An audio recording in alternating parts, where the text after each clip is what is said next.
का जो कंडीशन बचपन से रहा है उसको वो प्यार नहीं मिला है। जो प्यार वो सब जगह ढूंढ रही थी। उस बच्ची को पढ़ना था, उस बच्ची को बहुत कुछ करना था, उसके काफ़ी बकेट लिस्ट थे, जिसके बावजूद उनकी माताजी जो खुद एक्ट्रेस बनना चाहती थी, अपनी इस बच्ची को उन्होंने फोर्स किया एक्टिंग में आने के लिए। इस बच्ची के कंपैरिजन होते थे। जब उन्होंने टैटू बनाया, उनके माताजी के कोई रिलेटिव, उनकी बेटियां टॉन्ट मारते थे इसको कि ये तेरा क्लास नहीं है। संजीव कौशल की बेटी के साथ में उसको टॉन्ट मारा करते थे कि ये तेरा क्लास नहीं है। तुनिशा को कहीं जाने आने में परहेज था। पुलिस जांच में ये ऑलरेडी सामने आ चुका होगा कि उनकी माताजी पैसे के लिए तुनिशा को मोहताज रखती थी। तुनिशा का खुद का पैसे पे तुनिशा का कंट्रोल नहीं था। लेकिन एक एहसास था, एक बॉन्ड था जो हमने बहुत अच्छे से शेयर किया है। मैं उससे मिली थी इनके शूट पे, जब हम लोग लद्दाख गए थे। मैं पहली बार उससे मिली थी एयरपोर्ट पे। तब से लेके अब तक मेरा उससे बड़ी बहन का रिश्ता था। उसको तकलीफ में हम नहीं देख सकते थे किसी भी कीमत पर, उसमें चाहे शिजान हो, चाहे मैं हूँ या मेरी मदर हूँ।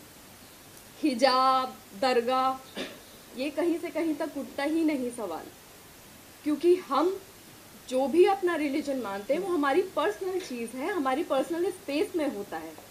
हम उसके लिए यहाँ पे किसी को फोर्स नहीं करते, ना हमारा राइट है किसी को फोर्स करना, ना ही हम पब्लिक में दिखाते हैं सबके सामने।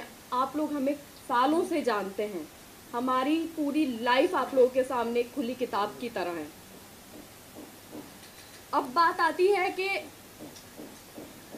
उसको हमने फोर्स किया, या उसका वो जो हिजाब लेने वाला फोटो जो सर्कुलेट हो रहा है वो शो का फोटो है, शो की शूट का फोटो है। उर्दू सिखाना, हम जब मायथो करते हैं, इसने मायथो किया है, मैंने मायथो किया है, हम भी तो हिंदी बोलते ही है ना, शुद्ध हिंदी। जब 12-13 घंटे एक कैरेक्टर में शो में रहते हैं, एक आउटफिट में रहते हैं, हम 25 से 30 दिन हम शूट करते हैं, तो वो बहुत नेचुरली हो जाता है कि हम वो लैंग्वेज बोलने लग जाते हैं। और किसी लैंग्वेज का रिलीजन से क्या लेना देना है? हम इंडिया में रहते हैं, इतनी सारी भाषाएं हैं, तो लैंग्वेज बोलना, रिलीजन एक्सेप्ट कर लेना या कन्वर्ट हो जाना प्रूफ नहीं करता है।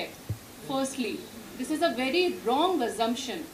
और रही बात हिजाब, वो शैलेंद्र जी क्लियर कर चुके हैं, रिलीजन बहुत पर्सनल होता है और हम किसी को कभी फोर्स नहीं कर सकते हैं, ना ही करेंगे। और हम जो भी करते हैं वो हम अपनी पर्सनल लाइफ में करते हैं, हम सब चीज़ें सोशल मीडिया पर नहीं डालते हैं। करेक्ट। और आप लोग कहाँ रिलीजन पे अटके हुए हैं? यहाँ पे मेंटल हेल्थ का सवाल है। लेकिन मैं एक चीज़ बोलना चाहूँगी। जिस दिन फलक उनको, उनकी माँ ने, वनीता शर्मा जी, आपकी रिस्पेक्ट में आपको बोलना चाहती हूँ, आपने तो बहुत बदतमीज़ी की है, लेकिन हम अपनी डिग्निटी, हमें मालूम है कि हमें कहाँ कैसे मेंटेन करनी है। आपने बोला कि फलक नाज उसको दरगाह पे लेकर गई, तो आपकी बेटी आपसे सब कुछ शेयर करती थी, तो आपको ये नहीं पता कि दरगाह पे वो किस दिन गई है, कहाँ पे गई है? आजकल सोशल मीडिया है, सोशल मीडिया पे उसने कहाँ फ़ोटो अपलोड की है, किस दरगाह पे वो एक्चुअली गई है और कितने बजे गई है, किस डेट में गई है, तो आप प्रूफ भी तो लेकर आइए ना। आप कुछ भी, मतलब कुछ भी आप बोल रही हैं। आपने एक चीज़ बोली कि आपकी बेटी को शिजान ने थप्पड़ मारा। आप में से बच्चे होंगे, किसी के बच्चे हैं आपके, किसी के, सबके होंगे। आपको अगर आपका बच्चा आके बोलता है कि मुझे थप्पड़ मारा गया है और सेट पे मारा है, या मुझे टॉर्चर किया जा रहा है, आप लोग क्या करेंगे? क्या करेंगे आप लोग इंतज़ार करेंगे? आप लोग सिर्फ फ़ोन पे कॉन्वर्सेशन करेंगे? आपका फर्स्ट रिएक्शन क्या होगा? हमारे बच्चे को थप्पड़ मार दिया और मैं बैठी हुई हूँ, मैं एज ए माँ होने के नाते बात कर रही हूँ, आप फादर हैं, तो मैं क्या करूँगी? मैं बैठी रहूँगी, बस मैं फ़ोन पे बात कर रही हूँ। मेरे घर पे उनका आना जाना था, मेरे घर पे आती थी, वो मुझे फ़ोन करके कह सकती थी, मेरे घर पे डायरेक्ट आ सकती थी, वो आती थी मेरे घर के ऊपर, मैं डिनाई नहीं कर रही हूँ। अच्छे से खाती थी, पीती थी, बात करती थी, रहती थी, सब कुछ था उनका।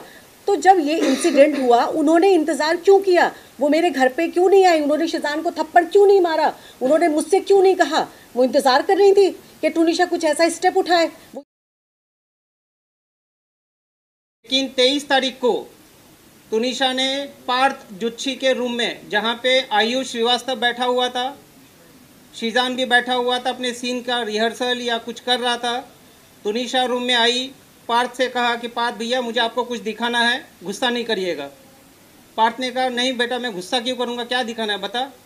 तो उन्होंने अपना मोबाइल निकाला, फांसी का फंदा बनाया हुआ था, वो चित्र दिखाया गया है 23 तारीख को। उस पे पार्थ उन पे भड़के, उनको समझाने का कोशिश किया। तुरंत शीजान ने जब ये ओवरहर्ट किया, पूरा कॉन्वर्सेशन सुना, शीजान इंटरवीन किया। शीजान ने पिक्चर देखा, तुनिशा से बात की, बेटा क्या बात है, क्यों ऐसा सब कर रही है। बोला नहीं नहीं कुछ बात नहीं है, ऐसा कुछ है भी नहीं, मैं सिर्फ एक फ़ोटो दिखा रही हूँ, बाकी मेरा ऐसा कोई इंटेंशन या मेरा ऐसा कोई करने का इंटेंशन नहीं है। बाद में तुनिशा को शूट पे बुलाया गया, तुनिशा को शीजान ने शूट पे ड्रॉप किया। वहाँ से तुरंत पार्थ को फ़ोन किया कि ये जो चीज़ है ये बहुत ही संदेहनीय है, तुरंत मैं इसकी माँ को इन्फॉर्म करता हूँ। तुनिशा की माँ को कॉल किया गया है, सेट पे बुलाया गया है। तुनिशा की माँ सेट पे आई है। आने के बाद तुनिशा की माँ को इन सब चीज़ों से अवगत कराया गया है। अवगत कराने के बाद रिक्वेस्ट किया गया है कि आप एक बात बताइए, आप मम्मी और बेटियों ने आपस में बैठ के दिल से दिल कब बात की। आप एक काम करिए, बेटी को आपकी ज़रूरत है, आप प्लीज़ उसका ध्यान रखिए, उसके साथ में रहिए, उसको अकेला मत छोड़िए। ना तो सेट पे आने के लिए उनको अकेला छोड़िए, या जहाँ कहीं भी जाती हैं आप प्लीज़ उनके साथ रहिए, टाइम स्पेंड करिए, उसको आपकी सख्त ज़रूरत है। ये बोलने के बावजूद उनकी माँ ने तुनिशा को अकेला छोड़ा है। 23 तारीख की रात को भी तुनिशा घर नहीं थी, बाहर कहीं थी। 21 को भी, 22 को भी, 23 को भी। 24 की जो घटना हुई है, जहाँ पे एक संदेह ऐसा फैलाया गया है कि पिछले 15 मिनट में क्या हुआ। पिछले 15 मिनट में तुनिशा और शीजान एक दूसरे से काफ़ी दूर थे। शीजान अपना शूट कर रहा था और तुनिशा अपने रूम में थी। उस समय शीजान से उसकी बात नहीं हुई है, उसकी बात किसी और से हुई है, जो पुलिस अपनी जांच कर रही है।